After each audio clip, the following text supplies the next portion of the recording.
We're back. Well, I could do like a vanilla ice. What is that? We're back with a brand new Oh, we're back with a invention. brand Is new. that what it is? Oh, well. Wait. All right, stop. Collaborate and listen. Ice is back with a brand new invention. Yeah, see, that was perfect. That was good. All right, well, I'm Good. Danielle. I'm Coping Creative. I'm here with Leslie, my co-founder, and Dion from the Nurse Dion Hello. Show on YouTube. Whoop whoop. I think we're just going to really kind of jump into today's topic, which is supporting parents and caregivers. And I just want to mention, too, that we are going to use those terms fluidly. I know that some people do change those to be more specific to parents of children or caregivers that are, taking care of maybe medically complex children, things like that. But we are going to use them fluidly, just so that everybody knows we are talking about just people who have children, whether you're grandma, grandpa, parent, caregiver, all of those things, just for simplicity.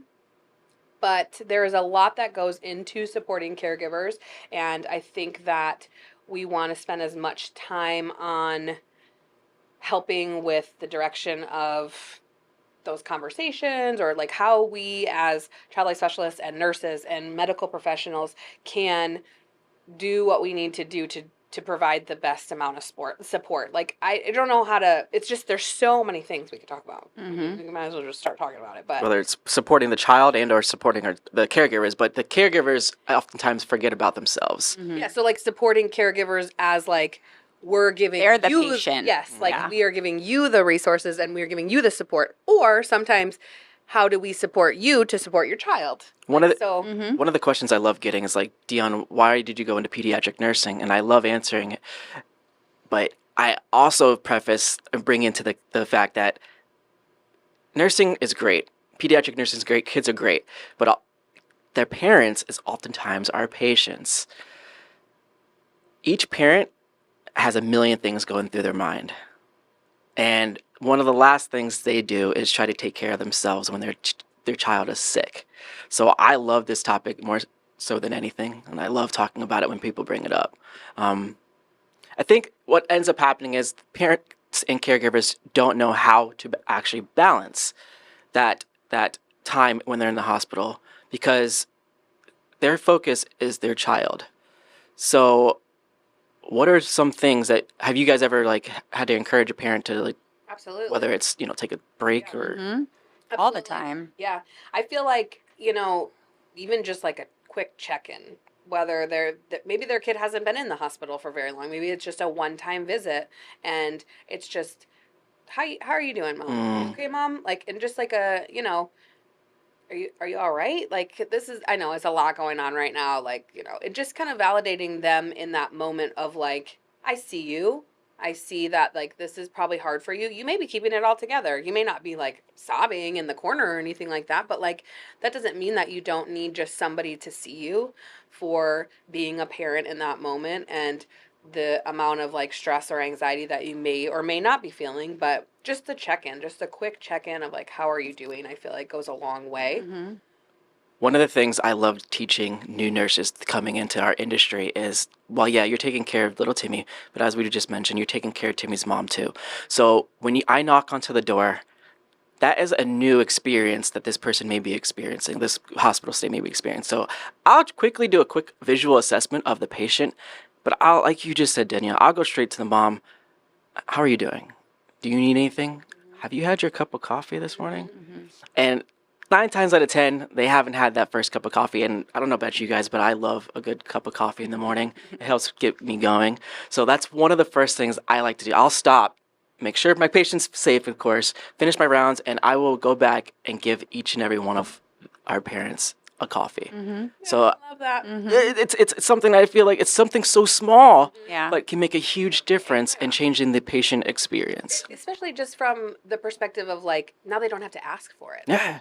Like, that is sometimes when I am just going into a room to check on a patient or whatever it may be, I will try before I exit the room. And I think this is because I actually experienced this as a mom with a kiddo that was in the hospital at the time, was, do you need anything else before I leave the room? Is there anything else that you need before I leave? Because that's just giving them the opportunity to say, yeah, can you bring me a glass of water? Yeah, can you bring me a cup of coffee? Can you do this? Or can you just sit here for a second while I take a walk? Like whatever it may be, so that they don't have to hit the call light and wait for somebody to come in and then And it's okay to ask for those things. Sure, absolutely. Yeah. It's totally okay. And it is okay to hit the call light and ask too, but it's just not having to, because maybe you had to hit the call light because the IV was beeping. And then now you're like, oh, I don't want to hit the call light again because I just hit the call light because the IV was beeping. And this is really just for like a cup of coffee. And I just don't feel like that's, I don't want to bother anybody. I don't want to ask anybody for that. So, just reminding the family members that, like, giving them that statement of like, do you need anything else before I leave the room? Like, I'm offering, so you can tell me because I'm standing here, and I would be happy before I move on to the next room to be able to fulfill whatever need that may be for you in this moment. I like to take it a step further too of like, hey, can I bring you water? We have snacks, we have food. Can I order anything for you? Because they're so focused on their child and their needs that, they need to take care of themselves too. So being specific about what it is that we have to offer them can really, I find a lot of times with a generalized question of like, can I get anything for you? They don't really know what those options are versus being specific. They're more likely to take you up on that offer. So that's Well, my I've never done that approach. before, Leslie. I will. I think parents need to We're all know. learning from each other. Parents do need to know the importance of them being at their best they can given the circumstances that they're in. So those small little things do add up, and I think they just don't realize it maybe in that moment of how important just some water. Have you eaten today? Have you had anything to drink? How important that is just for our survival needs, that you're in a stressful situation too with your child. So those taking the extra step as providers even to remember to ask the parent, are they doing okay, goes such a long way. Yeah. And sometimes too, even for us, like especially in the ER like environment, if it's a trauma situation and like my services are not needed in that moment, it's to help support the parent, like that also that gives me purpose too, because a lot of times in those situations, like we do feel helpless. So having a purpose and being able to just focus on those basic needs, I think is rewarding for us too in different scenarios. Yeah. I also just reminding parents like that's okay. Like, yes, we get that you want to be there for your kiddo, and yes, we get that like you know you're here and that you want to be at the bedside, but like also it is important, especially for kiddos that have been in the hospital for a long time. Like that is very stressful. Like that is basically turned into like your living environment at that point. And just taking a walk down to the cafeteria, taking a walk out to the garden, getting some sunlight, like those can be such like huge moments of like stress relief and mindfulness and self-care. Oftentimes though, we feel guilty doing those things. How do you think, what would you suggest, or what tips would you give even parents to navigate that emotion, or that feeling of being guilty? I think just validating it, really just Validating. bringing awareness to like, we understand that you might feel that way, or like it's hard to get out of that mindset, but please don't feel that way. Please, take time, because you have to take care of yourself in order to take care of others. And so I think just bringing awareness to that feeling is, And giving them the permission, like, Right. to feel those things, Right. reassurance and communication. I think that kind of like segueing into um, helping parents support their kids can actually be really powerful in stress relieving for the parents as well, because when we give the caregivers and the parents a role, that then they can feel like they are participating and they know what they're supposed to be doing, they know what their role is, and that is going to just naturally kind of like bring their stress and anxiety levels down. Because just like with children, when they don't know what to expect, they don't know what their role is, then they feel kind of out of control. And I feel the same way about parents and caregivers. When they don't know what's happening and they don't know what to expect, then they feel out of control. And that's not beneficial for anybody in that situation. So just supporting the caregiver in, modeling or giving them Coaching the reward. them Yeah, too. coaching them through whatever it is that's happening is going to hopefully lower their own stress and their own anxiety, and they are going to cope better, which in turn kind of is better in general for self-care because you're being mindful of your own stress and anxiety and you're trying to like actively decompress after.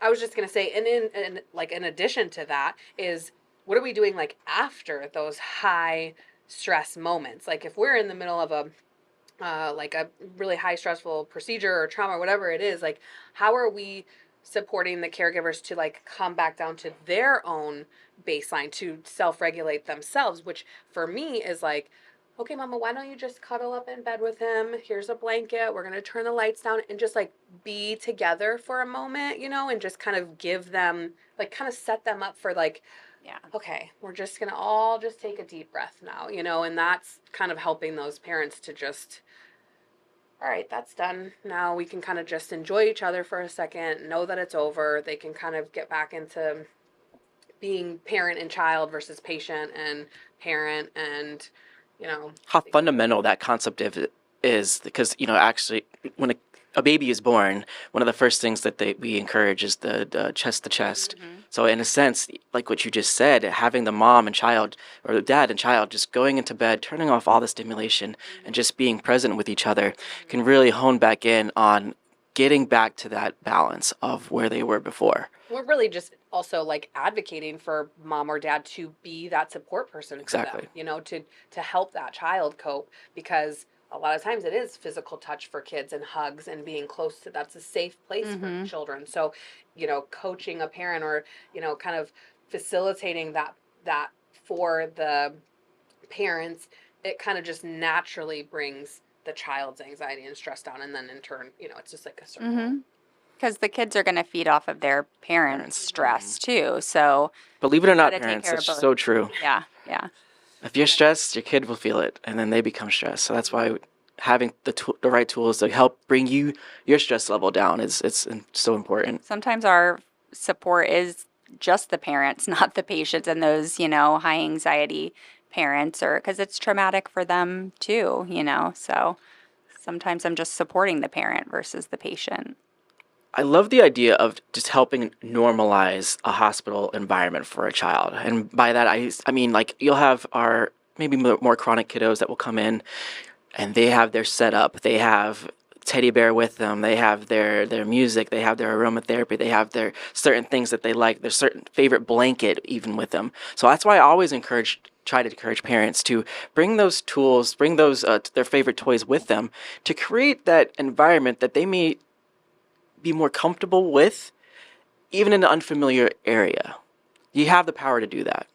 I think another way that I was just looking into a little bit, because I know there are statistics about it, but like offering hugs. Ooh, simple. I love a Simple. hug. I feel like Leslie could speak to this because I will hug somebody in the right environment and the right situation, absolutely. But I'm just less of a hugger than Leslie. Leslie will hug the guy down the street.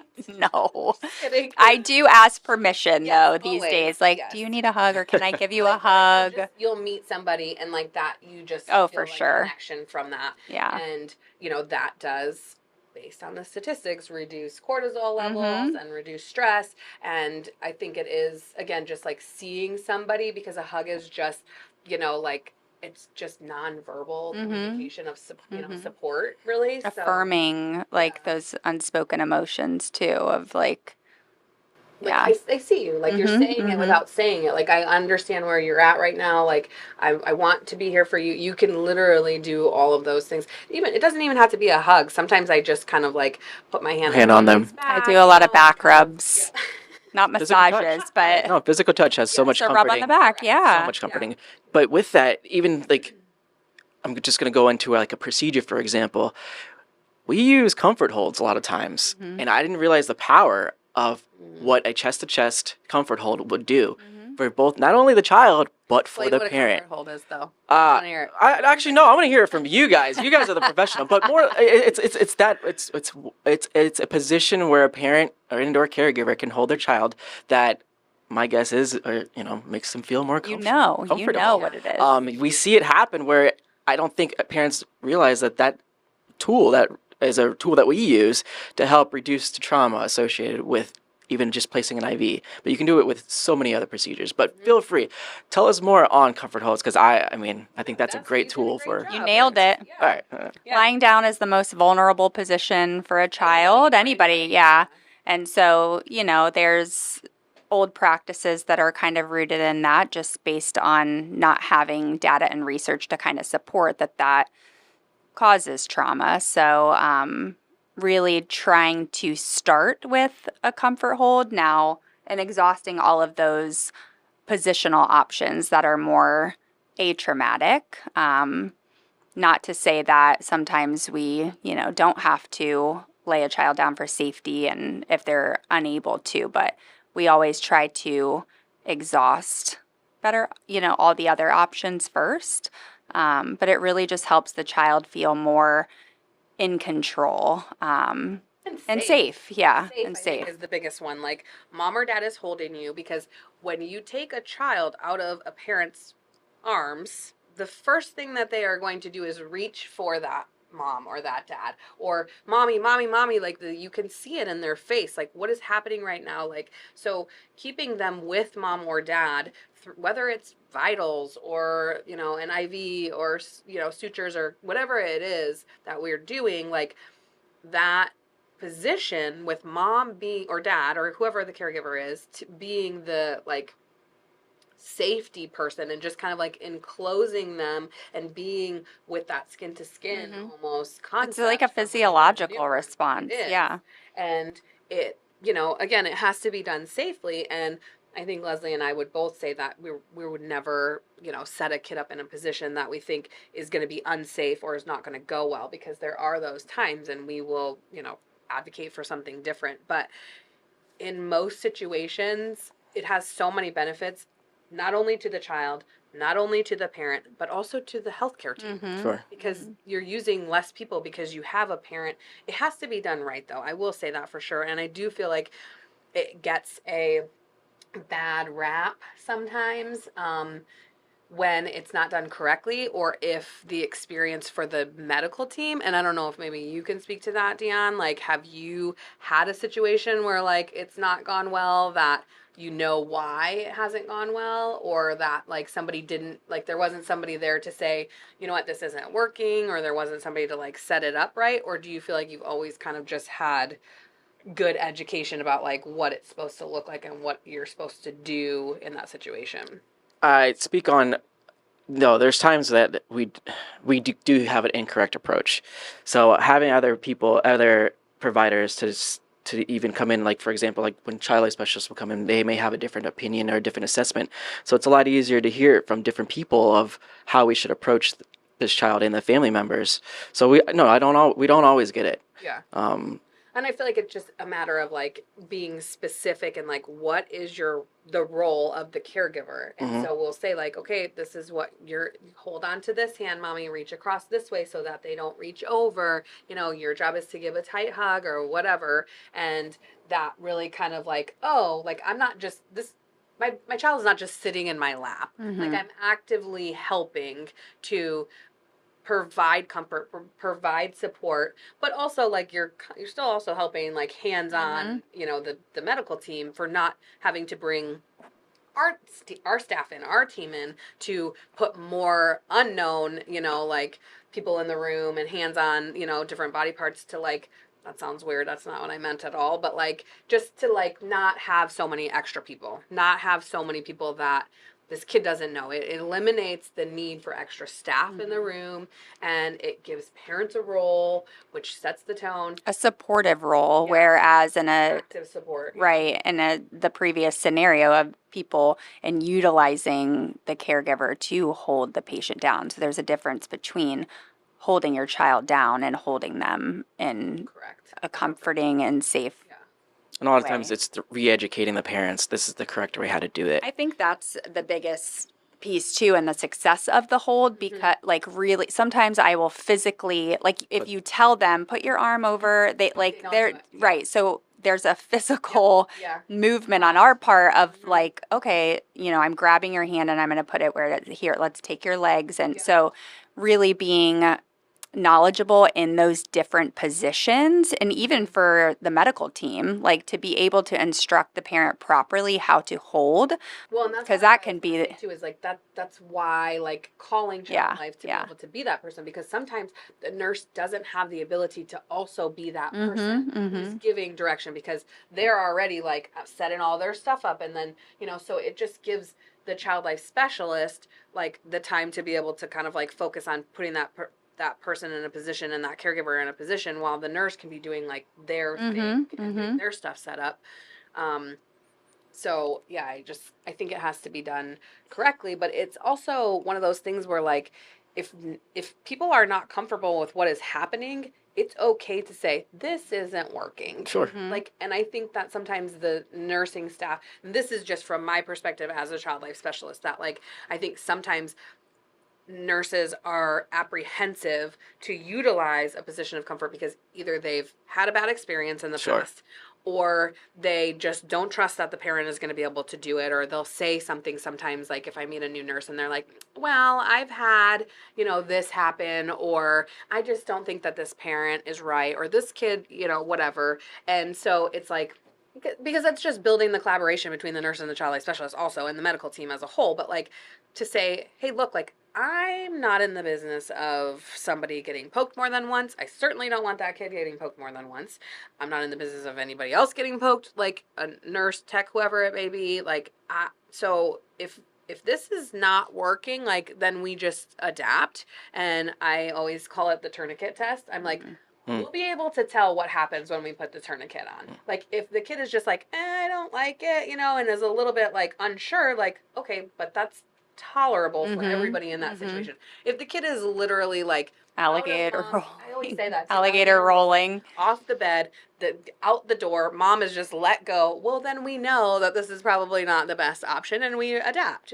So you try the tourniquet test and see what happens, and notice that when you try the tourniquet test, if you do it with a child who's sitting on the bed by themselves versus sitting in a parent's lap, it's just going to go better. They're just going to be more open to letting you do the things that you need to do. They may not be happy about it, but they will be more willing in most situations. I love the idea of providers and child life specialists, nurses, etc., taking the time actually to educate the parents on the proper way to do things, because that really does set them up for success to make that hospital stay a little easier for everybody, all parties. Speaking about education, how can parents better advocate for their child's emotional and developmental needs based on their age in the hospital setting? What are some age breakdowns you can think of that are quick little, like, tidbits that you can give a parent that is in the hospital that I think, can they sit on my lap while you examine them? And I think, with between the infant and, I mean, you could even go all the way up to school age, like for that. That's a simple one that makes the biggest difference. sitting on the lap. Yeah.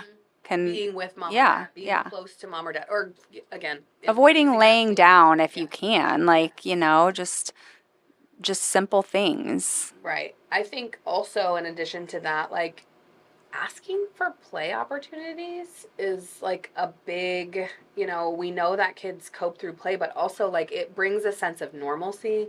It ensures that like they're still working on, developmental milestones and things like that, because if kids are long term in the hospital, they're missing out on school. They're missing out on those opportunities to be playing and, building connections in their brain, because they're lacking opportunities to do so. And we know that kids learn through play. So, being able to provide play opportunities, if possible, is huge. And that may be just them bringing stuff from home. So going on that, how does play opportunities, how's that defined for parents?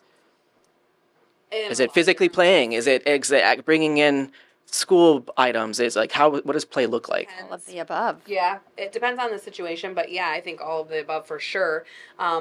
In some situations, I've even like just educated volunteers on like engaging in like a play, like a board game or something like that, but asking the caregivers to participate, because play, even for an adult, and laughing and having fun is a coping mechanism. So that is going to help support the caregivers in their own. And I always tell them, like, they may say no because they've been in that room with that kid for 2 days, 3 days, but also they may go, you know what, we'll have a good game of sorry, so inviting them into that space. So, setting up opportunities where they can play together, providing toys or books or things that are going to just support normalcy and just normal play.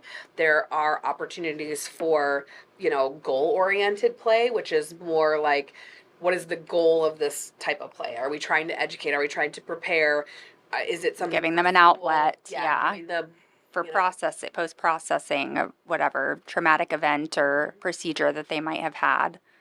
Bringing certain things from home, bringing in siblings if that is an option, to be able to, not have siblings at home where a parent is at the hospital and they're stressed because their kids are at home, or they're not there, and that's stressful for them. But also, like, just the sibling relationship and giving them the opportunity to play with their siblings can be really beneficial. I think you're touching on something too that's huge, especially in the hospital setting, is the support system needed for all parties in the hospital, whether it's the child and or the parent or the caregiver.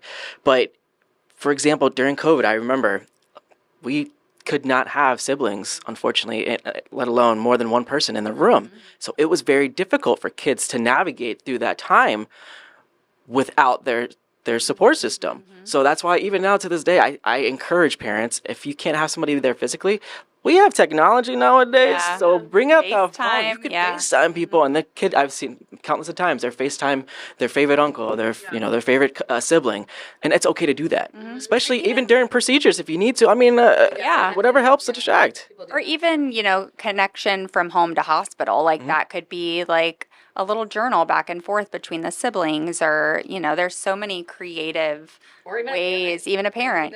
Right. Be there, or maybe, they're not getting the same, maybe there's like a separation within the family and they're not getting their time because the patient is in the hospital and mom has more availability to be at the hospital and dad doesn't, or whatever. So their scheduling looks different. But like, even that type of resource for parent to patient, like doing a book back and forth or drawings back and forth, something that can be passed along through other people can help, Even like, let's say the caregiver is hospitalized and maybe, in a unit that doesn't allow kids to visit. So that's a big change in routine and dynamic for the child at home to adjust to. So you can incorporate bedtime routines still via virtual, like I always tell our moms, like in L&D, if they're admitted, you can still incorporate bedtime stories, just through FaceTime, and we're adapting a little bit, but you can still maintain those routines from afar. It's just getting creative and thinking outside of the box. So creating a routine for your child, even in the hospital, is tremendously beneficial. Yes, I love that. Kids love schedules. They think they don't, but they do. And you can easily make one. Yeah. Yeah, because you can make them interchangeable, because I always try not to ever make like promises or like concrete things when it comes to time frames within the hospital, but you can make them so that they can be adaptable to what's happening in that day. But going back to like what Leslie said with caregivers being the patients, like we do see, her and I both do spend time with adult patients in our hospitals, and that is us supporting those caregivers because they have kids at home. And so we are trying to, again, build the resiliency of those children, even though they may not be the patient. That is still the goal of the interaction that we're having with the caregivers, and that is probably, reducing their stress and anxiety, because we are giving them those tools and those resources to, hey, why don't you call them for bedtime? Hey, why don't you do a journal back and forth? Hey, why don't you do this? Because not only is it benefiting the patient, which is the adult, but it's benefiting those You can do it. those kids who are at home without a parent. you Or know, like give them a tour of your hospital room, like on Yes. FaceTime, like make it Yeah. fun or Make it normal. have them yeah, draw make it normal. pictures and make, so they can Mm-hmm. decorate your room. Like, so those are all, ways that we also continue to support adults, as patients, but it's the goal is the same. It's to build resiliency for the children in those Mm-hmm. situations and to support the caregivers, And which to is be able to just like not adjust, but adapt to these adverse experiences or situations, yeah, in the moment. And I want to speak on going back a little bit to the parents and caregivers not being able to be present during times that the children might be in the hospital, which happens all the time. Um, and honestly, it's okay to go back. Sometimes you have to go back to work, but oftentimes parents don't want to miss what's going on with their child's care. So therefore, they feel obligated to sit right next to their child 24/7. What are some things? I'll express some of the ways that I have told parents, but I want to also, I'm curious to hear what you guys have encountered and what you might have given tips to parents for. But I've often told parents if they need to step away, what is your number? Who do you need to speak to? Give me the rundown of what's going on through your mind. Like I'll assess them like quickly. Like what's on your mind? Like what when someone goes into the room, for example, the GI doctor, if they come into the room, do you want them to call you right away and you be involved? Because that's okay. We can do that. We've done it in the past. They'll give you a quick update over the phone. Mm-hmm. But what other can we do? What other things can we do to support you? What are some things that you guys have told parents that to help them navigate taking a step outside? Sometimes Especially if I'll they just can't be say, there. go take a break. I'm sitting with your kid for 30 minutes. Or sometimes you just have to push them to do that too. But I think creating, even if it's a chronic kiddo too, just encouraging creating a schedule for them as well, like to where they can have that self care or those breaks, or even leaving like a journal at the bedside. I've seen some of our chronic patients have to where if they do step out, they encourage whoever's visited the room to write a little update in there. I mean, there's a lot of different things you can do for sure. Yeah, I mean, I think involving them is the best. The best. Yeah, that's probably the go-to, I would say, when it comes to a parent not being there, because essentially it is like what is happening in my child's room when I'm not there. Yeah. So really, it's just how do they want to best be involved when they're not there through those conversations. And then also, is there ways that we can support them not leaving if that is not the choice that they want to make? So, like, maybe they don't want to have to go to the cafeteria. Well, let me run to the cafeteria for you. Yeah. You know what I mean? I've done that for patients sometimes, who have been, like, in our ER, for example, for hours and hours, and like either they have other kids in there and they don't have anybody to watch those kids, and or just even the patient is hungry and we don't have a whole lot of snacks in the ER. So it's like, instead of you leaving, because I know this patient is not going to do well with you leaving, like, let me just at least go take care of that and bring some food back, and then you don't have to leave the room. It shows that parents should have the capability or the ability to trust us. And for them to remember, we're here with you. We're here to support you any way that we can. How that looks is going to be different for everybody. But remember just to ask. I mean, we will do what we can for you, however that may look. We're here for Yeah. you. Yeah. I mean, it may still be a no, but you don't know. Yeah, you don't know until you ask. Right. Yeah. It's okay to ask. We had talked about some normalcy. Normalcy? Normalcy. You can say that 3 times fast. And one of the things that I want to speak on that I want to hear you guys, because you guys, this is like your world, is a reward system. I've seen sticker charts being used and utilized and getting through everyday tasks, through routines and things like that. Can you explain what a sticker chart is for parents so they can maybe use that? So that is a behavior modification system.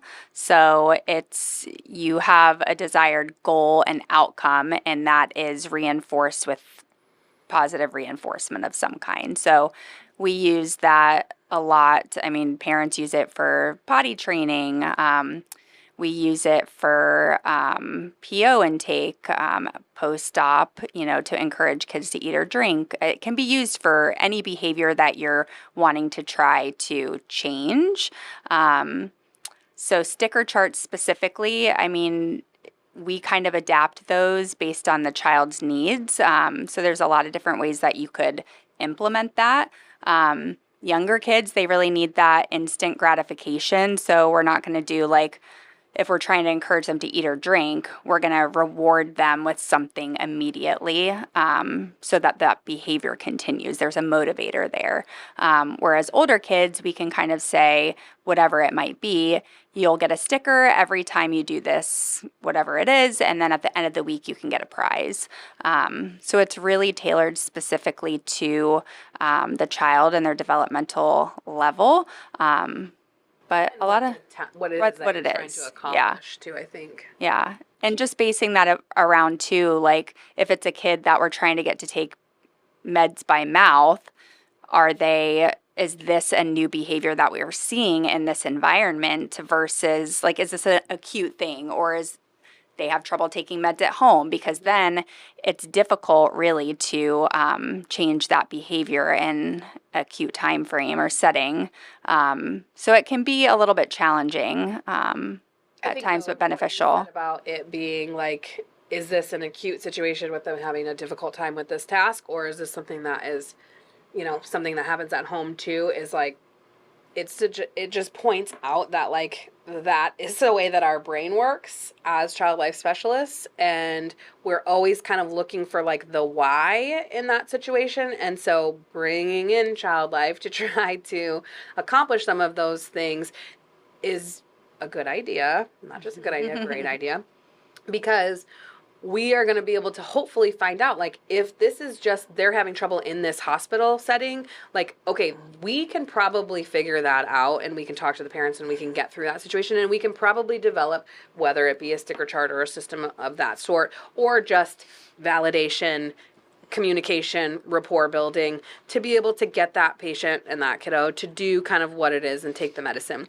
But if this is, like you said, a long-term situation that has been going on at home, the fact that we're now in the hospital is only making the situation worse, because they've lost control. And so, we may need to try to help develop more situations outside of the hospital, and like more systems outside of the hospital for parents to work on once they leave. But like, we may have to change up what we're doing with that patient because of that. Like, this kid is, this age, and they haven't taken oral medicine ever, so we're not going to be able to fix that in 1 second, so it's just kind of being able to look at the situation as a whole and figure out like what our direction The is. motivators. You got to find the motivators too. Like what does the child like, and what is going to motivate them? If it's time on their iPad that they have every single day, like it's got to be something new and shiny, So for parents to take away from this, though, finding a motivation for them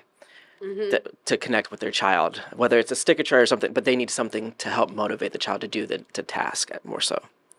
Yeah, I mean, in almost every situation, you really kind of there has to be a motivator for a kid, especially because you'll get that pushback, just in day to day, scenarios with them. That's why you get the no all the time from the toddlers, because they're trying to seek independence. They're trying to state, this is who I am, this is what I want to do. But if you can give them some motivation, which may be, if you do this, then we get to do this after, or, things like that, then they may be more willing to cooperate. And it's a reassessment too. Like what works with the sticker chart one day may not work the next, and you might have to, shift and come up with a different goal. But that's the gist of it. To better prepare parents, actually, when they're coming into the hospital, if they can walk away from anything, what is one piece of advice you wish caregivers or parents know before entering the hospital with their child? What piece of advice do you want to give them before, knowing that they're going into the hospital? What is something that you would want them to take away from this, for example, listening to this podcast, if they were to listen to this?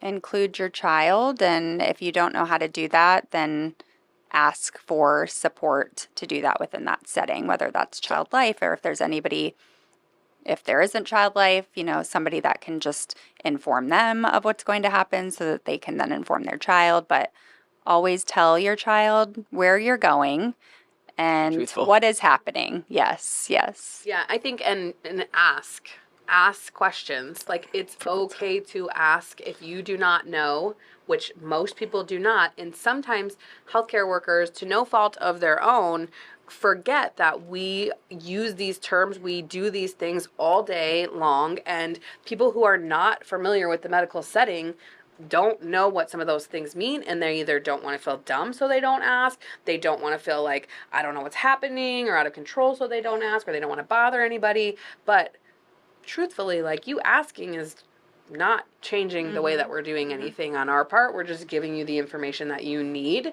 which will ultimately help you better support your child. Knowledge is power. Knowledge is power. Asking keeps you informed to better help you better advocate for your child. Yeah. That's one of the things I tell parents, especially. There's a million things going through your mind, a million questions. A doctor, you're gonna have those questions before the doctor come in, but I guarantee you, but right when the doctor gets in, for whatever reason, the questions just go right out of your head. So normally, I tell parents, write it down, write down all your questions.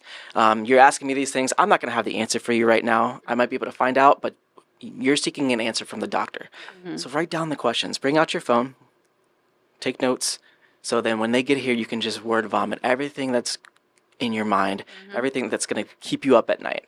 I think that's going to better, if anything, going off that question for me, it's that. It's ask the questions, but knowing how to format it so you can remember to ask the questions.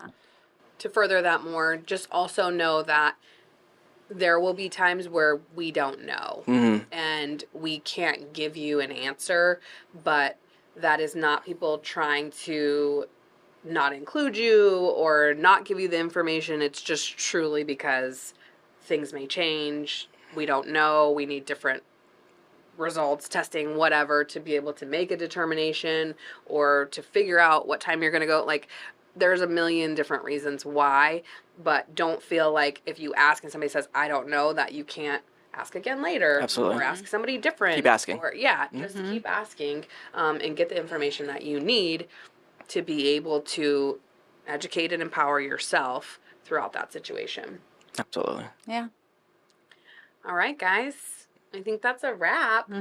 That's good. Ep3. Up 3. F3. Ep3. All right. We will hopefully be back. Hopefully. We will. We will. Until next Saying time. that. Until next time.